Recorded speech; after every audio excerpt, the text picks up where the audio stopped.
Emily and I chose to explicate Because I Could Not Stop for Death by Emily Dickinson. Because I could not stop for death, he kindly stopped for me. The carriage held but just ourselves and immortality. We slowly drove, he knew no haste, and I put away my labor, and my leisure too, for his civility. We passed the school where children strove at recess in the rain. We passed the fields of grazing grain, we passed the setting sun.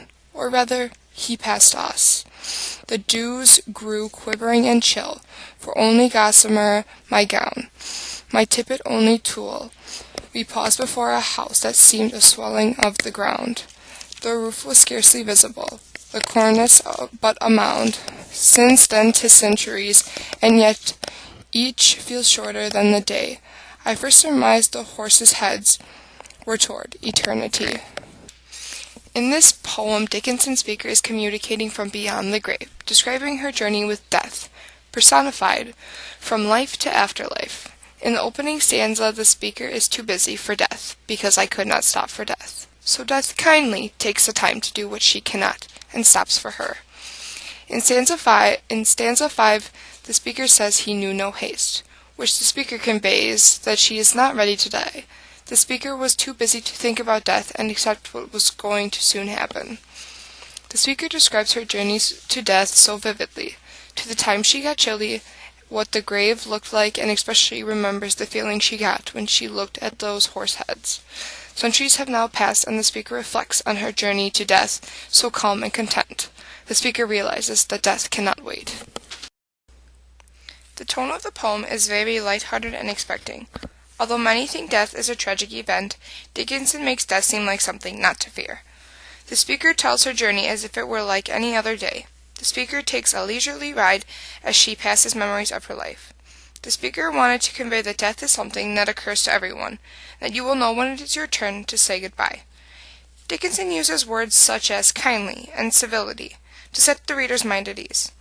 The tone changes throughout the poem, and the speaker is solemn. The speaker knows that death is a serious matter, but she knows that it is a part of life. She knows that there is no way to stop death from occurring. Dickinson uses words such as he knew no haste, to show that there is so much time before life ends. The speaker also seems to be shocked, not realizing how quickly time flies. The speaker takes one final look at her life as she says hello to a new one. Looking back, the speaker realizes that her emotions of that day have changed over the years. Death, in the form of a gentleman suitor, stops to pick up the speaker and take her on a ride in his horse-drawn carriage.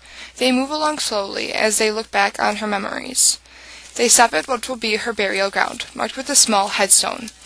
In the final stanza, we find out the speaker's ride with death is far from over, and her ride to eternity has just begun. Dickinson uses figurative language and symbolism throughout the stanzas. In stanza 1, Because I Could Not Stop for Death, may have several possible meanings, but the one plausible interpretation is that the speaker is simply too busy with everyday life to die.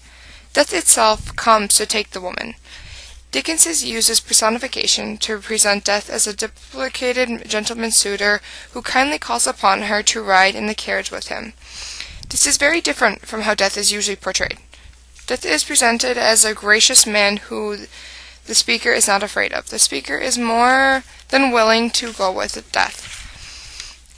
Dickinson uses symbolism quite frequently throughout the poem. The speaker uses the carriage to symbolize a hearse, which is a contextual symbol of death. A hearse is a vehicle that carries bodies to the gravesite. The carriage is likewise bringing the woman to her resting place. The woman is content with her ride with death and shows no fear. Immortality is also personified as the only other occupant. While may appear paradoxical at first, it signifies that although the human body is worldly bound by time, the human soul retrieved by death is everlasting. The house is also portrayed as a textual meaning of death. The house is a symbol of her grave and her resting place. The death is the last stop on her journey and the end of her journey. Dickinson represents this in stanzas 17 and 18. We paused before a house that seemed a swelling of the ground. The house is like the headstone in the ground. The grave is presented as the house because the grave is where she will stay forever and live out in eternity.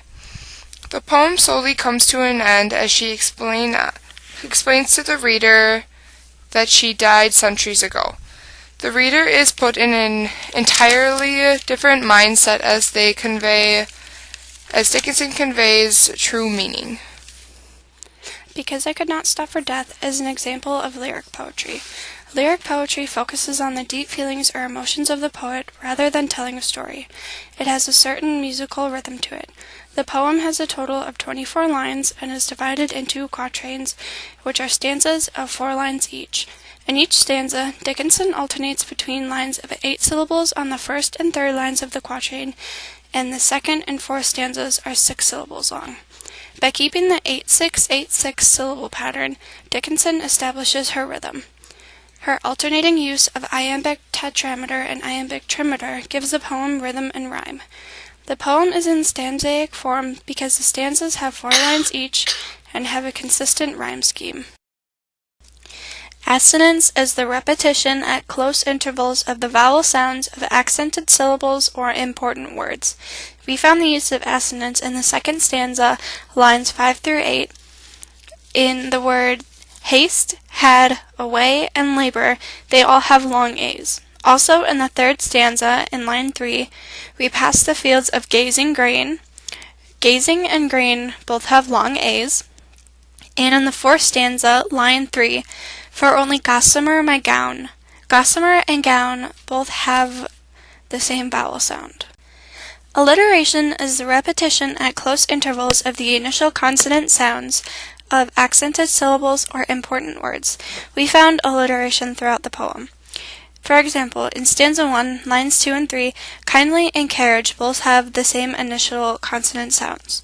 As well as in stanza 2, line 3, so do labor and leisure. And in stanza 3, line 2, recess and ring. These are just a few examples of many. Cacophony is a harsh, discordant, unpleasant-sounding choice and arrangement of sounds.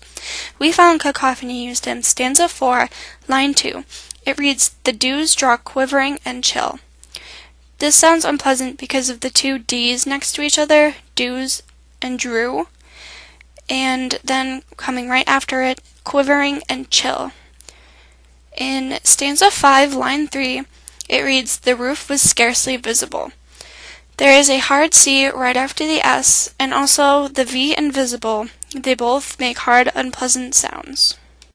Euphony is a smooth, pleasant-sounding choice and arrangement of sounds. We found euphony in stanza 3 from lines 2 to 4. The R's in recess and ring and the S's in setting and sun have nice sound to them, and gossamer and gown are not very harsh because of the O's following them. Repetition is the reproduction of utterances, sounds, etc. in the manner of an echo, recording, or the like, for the sole purpose of emphasizing the idea. The word passing was repeated 4 times in stanzas 3 and 4. In stanza 3, they are passing by the children, grain, and sun, which are still a part of life. Then they pass the sun and are now out of the realm of time and into eternity. The poem is describing a woman's journey through death. In line 1, she says how she could not stop for death, and in line 2, she says it kindly stopped for her. She was not ready to die, so death slowed down for her so she would be more comfortable. In line 5, she said, we slowly drove, he knew no haste. She believes they were calmly just taking a drive. They began passing things such as the school with children, fields, and the setting sun. Then they passed a house that was barely visible because it was almost all the way underground. This house could possibly be a tomb because of what we learn in the last stanza. Starting at line 21, it reads, since then, 'tis centuries, and yet feels shorter than the day I first surmised the horses' heads were toward eternity. This stanza shows how the narrator is now aware that the carriage will most likely never stop, since it has been going on for centuries. By the end of the poem, the narrator is lighthearted and carefree, and has started to accept the idea of death. She now realizes the carriage is taking her to a better place. The poem is very effective in portraying its meaning. The speaker does not want to die. She says she doesn't have time. So Death has to compromise, so he slows down and manipulates her into coming with him for a little ride. As the poem goes on, she gets used to the idea of death because she is taken out of her element. When she is in her carriage, she does not have to worry about the rest of her life because it isn't all laid out in front of her. Death manipulates you into coming when he calls. Death does not wait, it just slows down. The author uses many symbols to show the speaker's emotion.